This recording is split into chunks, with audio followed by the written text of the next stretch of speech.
পর্যায়ে আপনাদের সামনে বক্তব্য নিয়ে আসার জন্য বিনীতভাবে অনুরোধ করছি রাষ্ট্রের সম্মানিত ভিপি ইসলামী ছাত্র শিবিরের কেন্দ্রীয় কার্যকরী পরিষদের অন্যতম সদস্য রাজশাহী বিশ্ববিদ্যালয়ের সম্মানিত সভাপতি মোস্তাকুর রহমান জাহিদ। এ পর্যায়ে মোস্তাকুর রহমান জাহিদকে তার বক্তব্য নিয়ে আসার জন্য অনুরোধ করছি। আলহামদুলিল্লাহ রাব্বিল আলামিন, আসসালাতু ওয়াসসালামু আলা রাসূলিল কারীম ওয়া আলা আলিহি ওয়া সাহবিহি আজমাইন। রব্বি ইশরাহ লি সাদরি ওয়া ইয়াসসির লি আমরি ওয়াহলুল উকদাতাম মিন লিসানি ইয়াফকাহু কওলি। আজকের এই ঐতিহাসিক সমাবেশে উপস্থিত আয়োজক বৃন্দ, 8 দলের বিভিন্ন পর্যায়ের নেতৃবৃন্দ এবং আমার সামনে উপবিষ্ট সম্মানিত তৌহিদি জনতা, সবাইকে আমার সালাম জানাচ্ছি। আসসালামু আলাইকুম ওয়া রাহমাতুল্লাহ।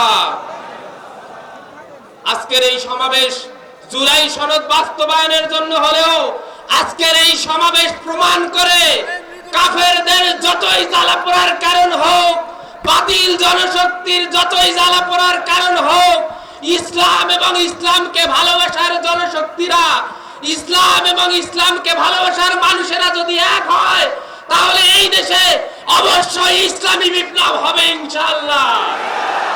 সম্মানিত ভাইরা, আমরা জানি আল্লাহ তাআলা বলেছেন, আল্লাহু মুতিম্মু নূরিহিম ওয়ালাউ কারিহাল কাফিরুন।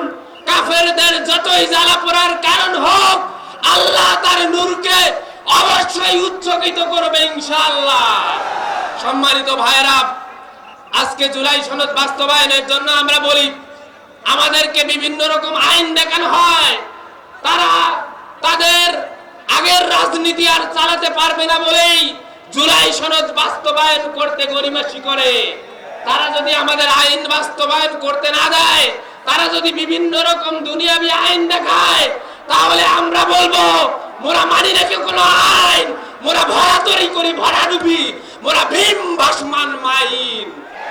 সম্মানিত ভাইরা, আমরা সবাই মিলে এভাবে ইসলামের পক্ষে ঐক্যবদ্ধ থেকে আমাদের দেশকে গড়ে তোলার জন্য প্রয়াস চালাবো তো ইনশাআল্লাহ। ওমা তৌফিক ইল্লা বিল্লাহ। আসসালামু আলাইকুম ওয়া রাহমাতুল্লাহ। ধন্যবাদ।